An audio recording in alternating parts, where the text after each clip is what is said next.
The clap came first sharp, confident, and completely out of place in a courtroom. Not applause from the audience. Not a noise from the gallery. It came from the plaintiff's table. Tanya. Braddock snapped her manicured fingers like she was calling a server, then pointed at the bailiff with a smile that said she'd done this 100 times and always won. The cameras had barely settled, and she was already acting like the episode belonged to her. Judge Judy didn't react right away. She didn't have to. She just looked up slowly. The way you look at someone who's about to learn a lesson the hard way. Tanya leaned back, smug, and whispered loud enough for the microphones to catch. This should be quick. Across from her sat the defendant, Naomi Park, early 30s, hair pulled back, hands clasped so tightly her knuckles looked pale. She didn't look like someone who came to fight. She looked like someone who came because she had no choice. Judge Judy opened the file, scanned the first page, and asked the simplest question in the room. Miss Braddock, why are you suing? Tanya sat forward, ready. Your Honor, I'm suing for $5,000 for vandalism and emotional distress. The defendant destroyed my property and then tried to play innocent. Naomi flinched at the word destroyed. Judge Judy's eyes shifted to Naomi. What property? Tanya answered before Naomi could breathe. My security sign, my warning placard, and the decorative stone border around my mailbox cracked. I have receipts. I have photos. I have witnesses. Judge Judy's face stayed neutral, but her voice carried that edge that makes people sit up straighter. And your theory is? She did it. Tanya smiled. Not a theory, fact. Naomi finally spoke, quiet but clear. Your Honor, I didn't touch her mailbox. I didn't touch her sign. I've been trying to avoid her. Tanya laughed short and mean. Avoid me? She's obsessed with me? Judge Judy's eyes didn't leave Tanya. Don't interrupt. You'll get your turn. Tanya lifted her hands as if she were being generous. Of course. Judge Judy turned to the file again. This is a neighbor dispute? It's harassment, Tanya corrected instantly. Judge Judy looked up. It's whatever the evidence says it is. Now, what happened? Tanya launched into it like she'd practiced in the mirror. Naomi moved into Maple Ridge Estates 6 months ago. Quiet at first. Then she started ignoring community rules. Wrong curtains, unapproved flower pots, a trash bin visible from the street. I'm the HOA compliance officer. It's my job to keep standards. I gave her multiple warnings. Naomi stared down at her hands. Tanya continued, voice rising with confidence. Then, after her third notice, she snapped. I found my mailbox border cracked and my security sign ripped out. And let me tell you, Your Honor, I felt unsafe in my own home. Judge Judy's tone was flat. A cracked stone border and a sign made you feel unsafe. Tanya nodded dramatically. Because it was a message. Judge Judy turned to Naomi. Miss Park, do you have a relationship with Miss Braddock? Naomi swallowed. Only that she keeps leaving notices on my door. My son has anxiety now. He asks me if we're going to get kicked out. Judge Judy's eyes narrowed slightly. How old is your son? 8. The audience shifted. Tanya rolled her eyes. Judge Judy noticed. Miss Braddock, don't do that. Tanya forced a smile. I'm not doing anything. Judge Judy ignored the performance and focused on Naomi. What's your son's name? Eli. Judge Judy nodded. And why does he think you'll get kicked out? Naomi's voice trembled. Because she told me people like you don't mast here, and that she can find me until I leave. Tanya snapped. I never said that. Judge Judy looked at her. You will stop. You'll stop right now. You'll speak when I ask you. A hush moved through the courtroom. Tanya sat back, offended, but the confidence in her shoulders shifted just a little. Judge Judy looked at the complaint again. Ms. Braddock, show me your photos. Tanya slid a folder forward like she was handing in a final exam. The bailiff delivered it. Judge Judy flipped through. A mailbox. A small crack and a decorative stone. A sign, one of those aggressive ones. Smile, you're on camera. Another photo of the sign on the ground. Then a close-up of dirt. Judge Judy looked up. Where is the evidence that Miss Park did this? Tanya smiled. It's obvious. Who else would? And my camera caught someone. Judge Judy paused. You have video? Yes, Tanya said brightly. And when you see it, you'll understand why I want maximum damages. Naomi's face tightened.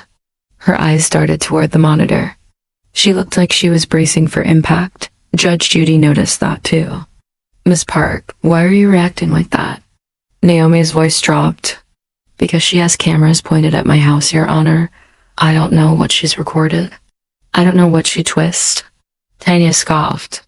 And she has nothing to hide, asterisk Judge Judy's voice cut cleanly through the air. No, not in my courtroom. Cameras can protect people. They can also be used to intimidate. Let's see the video. Tanya's confidence surged again. She handed over a USB with a satisfied smirk. The footage began, night vision, grainy, a suburban street corner. Tanya's mailbox in frame. The smile you're on camera sign visible. The audio faint, mostly wind, then a figure appeared, hood up. Small frame. Moving quickly, nervous. They approached the mailbox, bent down, and tugged at something near the stone border. The sign wobbled. The figure yanked it. It fell. The person turned their head toward the camera for a split second, and Naomi's breath caught in her throat. Judge Judy paused the video. Tanya leaned forward, triumphant. There, that's her. Judge Judy didn't nod. She didn't agree. She just looked at the paused frame, then at Naomi. Is that you? Naomi's lips parted. Nothing came out. Tanya smiled wider. She can't even deny it. Judge Judy's gaze held on Naomi, steady, not cruel. Miss Park? Naomi's eyes shimmered. Your Honor, that's not me. Tanya exploded into laughter. Oh my God, then who is it? The mailbox fairy? Judge Judy's voice snapped.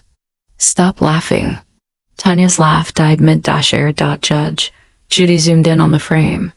That's a small figure, Tanya said. She's small. Naomi whispered, I'm not that small. Judge Judy turned slightly. How tall are you? 5'6".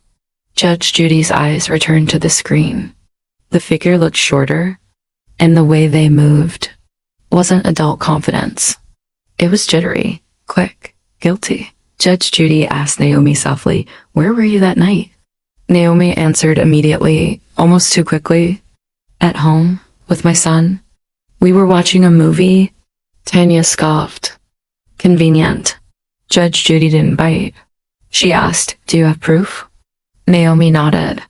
Yes, my phone location. And my neighbor across the hall, she brought us popcorn.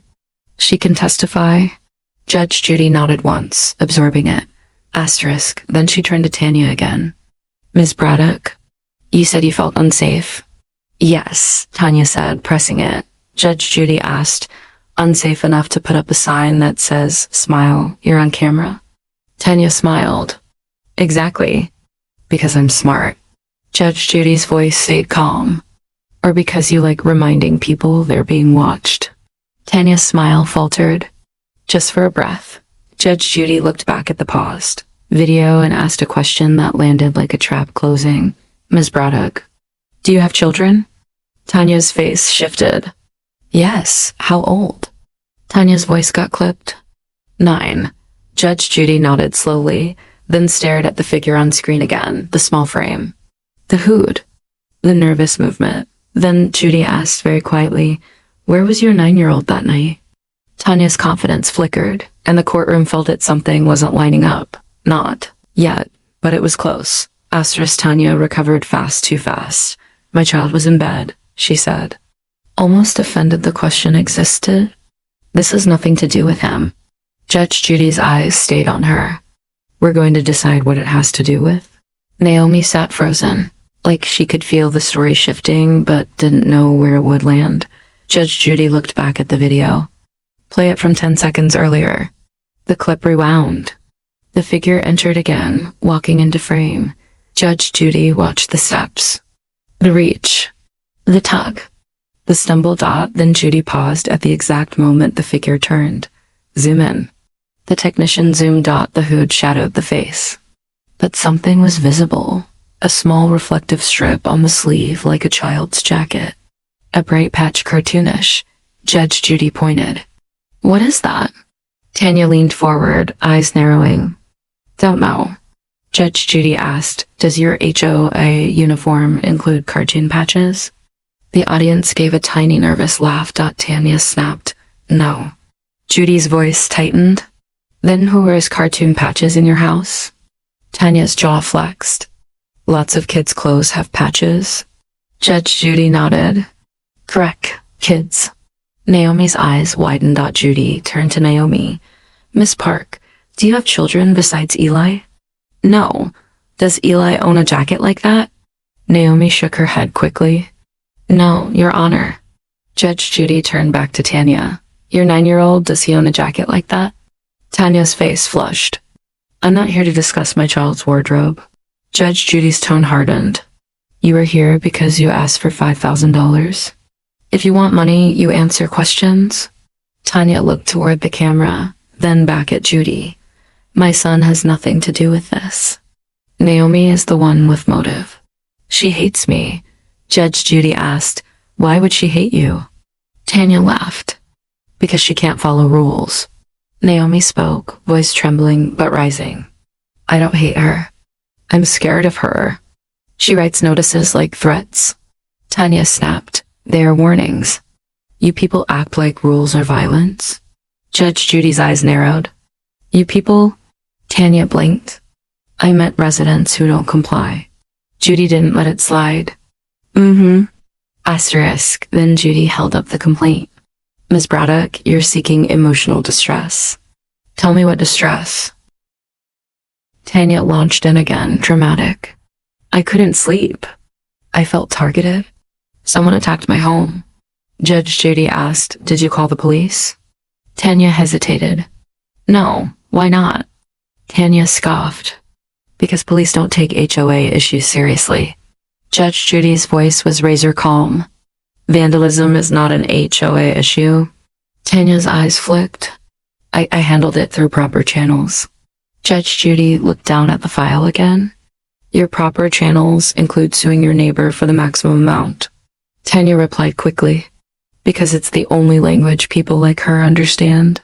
Naomi's face tightened, eyes shiny. Judge Judy turned to Naomi. Miss Park, you said you were at home with your son. What time? From 6 p.m. onward. He had a bath at 7:15. We were inside. Judge Judy nodded. And you have phone location data? Yes. Tanya laughed again, brittle. Phone data can be faked. Judge Judy looked at her. Everything can be faked. That's why we look for patterns. Judy turned back to Everett. No, not Everett. That was the previous story. Here it was Naomi. Judy caught herself, recentered, and then asked Naomi, bring me the HOA notices she left. Naomi slid a folder forward with shaking hands. Tanya's face lit with smugness again. Like she thought the notices would prove her point. Judge Judy flipped through them. The language wasn't neutral. It wasn't just, your lawn is too long. It was personal. Non-compliance will result in escalation. Residents who fail to meet standards may be subject to legal action. Repeated. Disregard reflects poor community character. Judge Judy looked up. You wrote these? Tanya answered quickly. They're templates. Judge Judy asked, do you know what a template is? A template doesn't call someone's character poor. Tanya's smile faltered. That's a standard phrase. Judge Judy stared. No, it's not. It's an insult. Naomi's voice broke. She posted my violations on the community board. My son saw it. He asked me why people hated us. Tanya snapped. That's accountability. Judge Judy's eyes went sharp. No, that's humiliation. The room went still. Tanya straightened, defensive. With all due respect, Your Honor, you don't live in an HOA. Judge Judy leaned forward. With all due respect, I live in reality. A small ripple in the audience. The bailiff shifted, prepared. Judge Judy turned back to the video again. Ms. Braddock, you said your camera caught Naomi, but you didn't bring any other angles? Tanya shrugged. That's the only one. Judge Judy's tone tightened. A woman who posts a smile you're on camera signs has only one camera angle. Tanya blinked. It was enough, Judge Judy asked. Where is the camera mounted? By my porch, Tanya answered. Judge Judy nodded. Facing outward. Yes, Judy paused. So it captures the street and your neighbor's frontage? Tanya smiled like that was smart. Security? Judge Judy's voice stayed even. Or surveillance? Tanya scoffed. It's legal. Judge Judy held her gaze. Maybe, but your claim still depends on identifying the vandal. Tanya leaned forward, voice sharp. It's Naomi. Judge Judy asked. Then why is the figure in the video wearing a child's jacket? Tanya's face reddened again. It's dark. You can't tell. Judge Judy pressed play again. The figure bent down. The sleeve patch flashed an infrared like a bright badge. Judge Judy paused it once more. I can tell. Tanya's hands clenched. So what are you implying, Judge? Judge Judy's voice dropped. I'm not implying. I'm asking, did you send your child out there to do this and frame your neighbor? Naomi gasped, hand flying to her mouth. The audience went rigid. Tanya's face froze shock. Anger, fear, all fighting for control. How dare you? Tanya whispered, voice shaking. How dare you accuse me of that? Judge Judy didn't blink. I didn't accuse you. I asked you. And your reaction is interesting. Tanya's voice rose. My son would never vandalize anything. Judge Judy nodded. Children do what they're told. Or what they think will earn approval. Tanya snapped. This is insane. Judge Judy leaned back. Then prove it. Where was your son at the exact time of the video? Tanya swallowed hard. In bed, Judge Judy asked calmly. Who put him to bed? Tanya answered, me. Judge Judy, alone? Tanya hesitated. My husband was home. Judge Judy, is he here? Tanya's eyes darted. No. Judge Judy nodded slowly like she expected that. Of course he's not. Then Judy asked, what's your son's name? Tanya answered quickly, Logan. Judge Judy looked down at the file and said, Logan, 9 years old. Then she looked at Naomi. Double quotes, Miss Park. Did you ever see Logan near your house? Naomi nodded slowly, uncertain. Sometimes. He rides his scooter. He's been nice to Eli. Judge Judy's eyes narrowed. Nice, Naomi whispered. Yes, but... He said once, my mom says you don't belong here. Tanya snapped. He never said that. Judge Judy's voice turned quiet and deadly. You can't control what people remember, Miss Braddock. Especially children. And in that moment, Tanya's confidence, her performance, started to crumble. Because the suspense wasn't about whether Naomi was guilty anymore, it was about how far Tanya had gone to win. Asterisk, the courtroom didn't feel like entertainment anymore. It felt like something private had been dragged into the light. Tanya sat stiff, jaw clenched so hard it looked painful. Naomi looked like she might cry, but she held it in. Eyes fixed on Judge Judy, like Judy was the only solid ground in the room.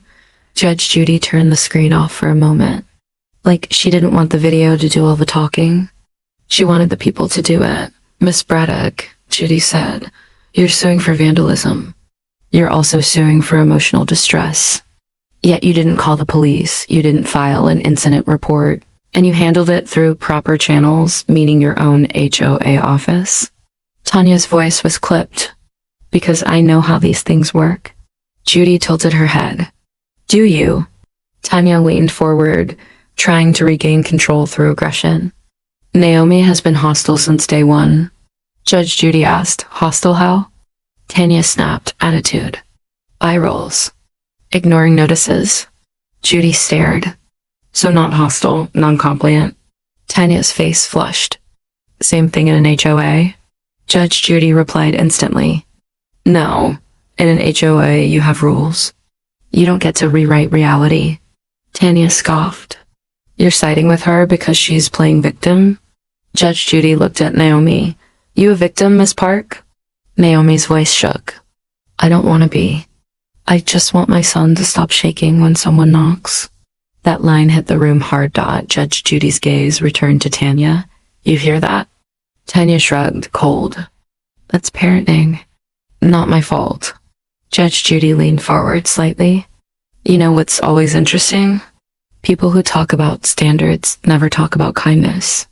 Tanya laughed once bitter. Kindness doesn't maintain property values.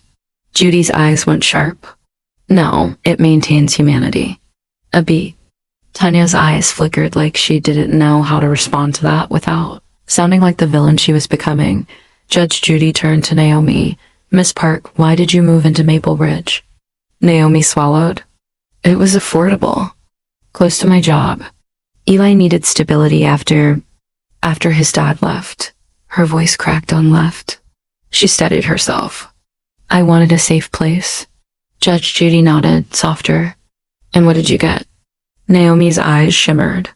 A woman leaving papers on my door like we're criminals?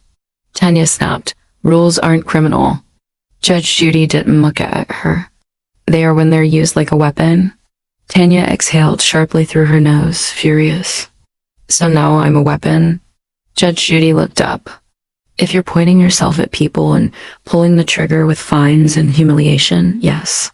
The audience sat motionless. Then Judge Judy said, I want to see the timeline. When was the third notice issued? Tanya answered quickly, 2 days before the vandalism. Judge Judy looked down at the papers. 2 days. She turned to Naomi. 2 days before, what happened? Naomi's throat tightened. She came to my door. Tanya scoffed. I didn't. Judge Judy held up a hand. Quiet. Naomi continued. She said I had 10 days to fix everything, or she'd start the serious violations, and she looked past me into my apartment like she was checking for something. Judge Judy's eyes narrowed. Checking for what? Asterisk. Naomi hesitated. I don't know. She asked if Eli's father lived there. I said no. She smiled. Like she was pleased. Tanya's face tightened.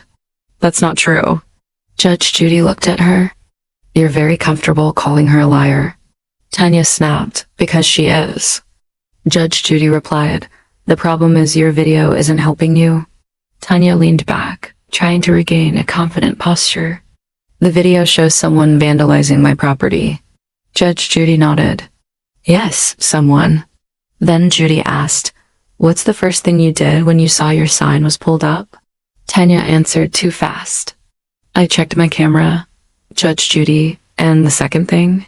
Tanya, I documented it. Judge Judy, and the third thing? Tanya hesitated. I filed a complaint. Asterisk. Judy's eyes held. To the HOA. Tanya nodded. Yes. Judge Judy leaned in. Not to the police. Tanya snapped, because I knew it was Naomi. Judge Judy replied calm. If you knew it was Naomi, then you should have wanted a police report. Because police reports are neutral. HOA complaints are not. Tanya's eyes flashed anger. This is ridiculous. Judy continued. It's not ridiculous. It's motive. If you wanted a record that you controlled, you'd go through the HOA. Tanya's confidence cracked a little more. Judge Judy turned back to the video and said, play it again. From the moment the figure leaves, the footage resumed. The small figure backed away, then ran off, but before exiting frame, the person paused near the curb dot and dropped something. Judge Judy paused the video. Zoom in. The technician zoomed, grainy, but visible. A small rectangle. Something reflective. Judge Judy stared a moment, then looked at Tanya. What is that? Tanya's voice came out tense. I don't know. Judge Judy turned to Naomi.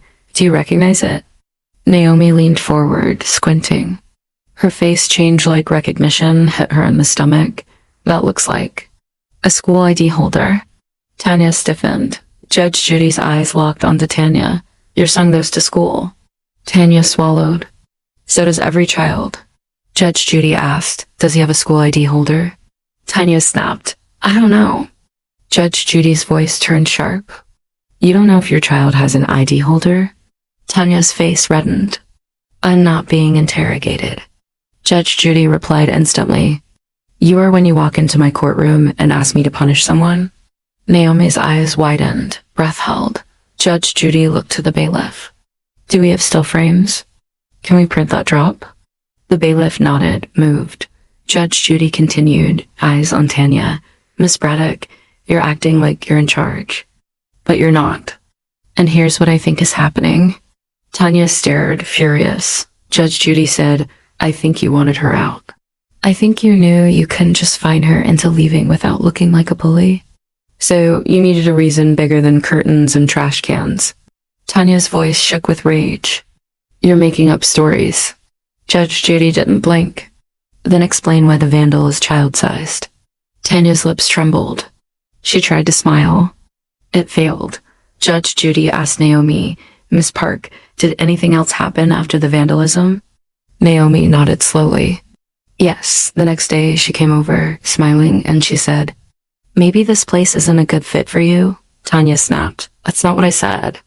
Judge Judy looked at her. What did you say? Tanya hesitated. Judge Judy repeated, slow. What did you say?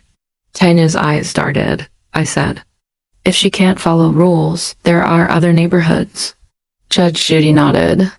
So you did say she should leave? Naomi's eyes filled. She said it in front of Eli. That did it. The room went still in a way that wasn't TV suspense. It was real anger. The kind people feel when they realize a child got pulled into an adult's cruelty. Judge Judy's voice lowered. Miss Braddock, you used a child as leverage. Maybe not your child. Maybe hers. Tanya stood suddenly. Don't you dare. The bailiff stepped forward. Judge Judy didn't raise her voice. She didn't need to. Sit down. Tanya sat, shaking. Judge Judy looked at her and said quietly, you came here thinking I'd be your weapon. A pause. I'm not.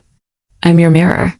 And Tanya finally looked scared, not of losing $5,000, scared of what the next question might reveal. Asterisk. Judge Judy didn't rush the ending. She let the tension stretch until Tanya's bravado had nowhere left to hide. The bailiff returned with printed still frames, grainy, black and white, but clear enough to show the small object on the curb. Judge Judy held it up. This was dropped. Tanya stared at it, eyes wide, and for the first time her voice lost its sharpness. That could be anything. Judge Judy nodded. It could be. Then she turned to Naomi. Miss Park, where's your son's school? Naomi answered, cautious. Maple Ridge Elementary.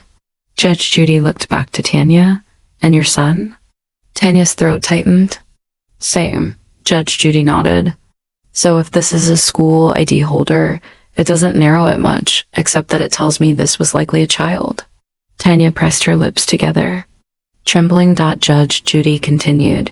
Now, I'm going to ask you again. Where was Logan that night? Tanya's voice cracked. In bed. Judge Judy looked at her for a long moment. Miss Braddock, I've seen this pattern before. A parent gets angry. A child wants approval. A little task becomes a big mess. Tanya shook her head fast. No. Judge Judy turned to Naomi. Miss Park, do you have any evidence of her trying to force you out besides notices? Naomi swallowed. Yes. She pulled out her phone with shaking hands. A voicemail? Tanya's head snapped up. Voicemail? That's illegal. Judge Judy didn't even look at her. In many places, recording laws vary. But voicemail is a message left for you? Play it. Naomi pressed play. Tanya's voice filled the courtroom, smooth, controlled, and chillingly polite. Naomi. This is Tanya. I'm going to be honest. You're starting to become a problem. And problems don't last long here. You can fix it the easy way, or you can keep forcing me to escalate. Think about Eli. Kids need stability. Don't make this harder than it has to be. Naomi's eyes welled. The message ended. The courtroom went silent. Judge Judy's face didn't change much, but her eyes did. They hardened not with anger, but with certainty. Judy looked at Tanya. You said that. Tanya swallowed. I was trying to help. Judge Judy replied, you threatened her child. Tanya snapped. I did not. Judge Judy leaned forward. You invoked her child's stability to pressure her. That's a threat with a smile. Tanya's hands trembled on the table. Judge Judy turned to the original claim. Now, let's go back to your damages. The sign, the stone border. Emotional distress. Tanya nodded quickly, grateful for safer ground. Yes, Judge Judy asked. How much was the sign? $80, Tanya said. The stone border repair? 200. Judge Judy nodded. So you're suing for 5,000? Tanya said. Because it's the principal. Judge Judy replied. No, it's because you wanted a weapon. Tanya's face flushed. Judge Judy turned to Naomi. Miss Park, do you have any reason to vandalize her property? Naomi shook her head, crying quietly now. No, I'm just trying to work and raise my son. I've paid fines I couldn't afford just to keep her away. Judge Judy's eyes lifted. How much in fines? Naomi whispered, almost 2,000. Tanya scoffed. Then she learned? Judge Judy's eyes snapped to Tanya. She learned fear. Tanya fell silent. Judge Judy sat back and said, Here's my ruling. Tanya straightened, bracing. On your claim vandalism, you have not proven that Naomi Park did it. The video does not identify her. In fact, it suggests the opposite. Tanya's mouth opened. But Judge Judy raised her hand. No, you're done. Tanya's face tightened. Furious, but she stayed quiet, Judge Judy continued. Judgment for the defendant on the plaintiff's claim, 0. A small exhale rippled through the room. Naomi's shoulders dropped like she'd been holding a weight for months, but Judge Judy wasn't finished. Judy turned to Naomi. Miss Park, did you countersue? Naomi nodded. Yes, Your Honor, for harassment. And to recover the fines, because I think she targeted me. Tanya laughed weak, shaking. Harassment? I enforce rules. Judge Judy looked at Tanya. No, you enforce dominance. Then Judy looked back to Naomi. How much are you asking? Naomi whispered, 2,000. The fines I paid. Judge Judy nodded. And you have proof of payment. Naomi handed over receipts. Judge Judy reviewed them quickly. Then she delivered the part Tanya didn't see coming. Judgment for the defendant on the counterclaim, $2,000. Tanya's face went blank. You can't, Judge Judy cut in. I can. Tanya's voice rose, breaking. This is a witch hunt. Judge Judy leaned forward, voice like steel. No, this is what happens when a bully meets a bench. Tanya's eyes filled with tears, rage tears, humiliation tears. I was protecting my neighborhood. Judge Judy stared at her. No, you were protecting your ego. A beat. Then Judy added, quieter, more dangerous. And based on what I just heard on that voicemail, if I were you, I would be very careful about how you speak to people. Because intimidation doesn't just cost you cases. It costs you positions. Tanya froze. Judge Judy looked to the clerk. I want copies of that voicemail and these HOA notices preserved. Tanya whispered, why? Judge Judy replied, because if your HOA has any ethics policy, and most do, they'll want to know their compliance officer is using a child as leverage. Tanya's lips trembled. I didn't use a child. Judge Judy's eyes narrowed. You did. In your voice. In your words. The gavel came down. Case closed. The sound echoed like a door slamming. Naomi covered her mouth and cried silently, relief, not victory. The kind of cry that comes when you realize you're not crazy. You're not alone, and someone finally believed you. Tanya stood stiffly, grabbing her folder like it could shield her from what had just happened. As she walked out, her phone buzzed again and again, messages piling in. Not from friends, from board members, from neighbors, because in communities like hers, people tolerate bullies when they think the bully is powerful, but the second the bully looks vulnerable, the community suddenly remembers it has a voice. And Tanya Braddock, who came into court snapping her fingers, laughing, asking for the maximum, walked out with a judgment against her. A voicemail preserved and a reputation that wouldn't be repaired with any amount of standards. Outside, Naomi held Eli's hand tight. He looked up at her and whispered, Are we in trouble? Naomi knelt, wiped her tears, and forced a smile that finally looked real. No, she said. Not anymore. And behind them, through the courthouse doors, you could still hear Tanya arguing with someone on the phone, voice shaking, trying to control a world that had stopped obeying her, because once a bully is exposed in a courtroom, There's no HOA rule strong enough to hide them again.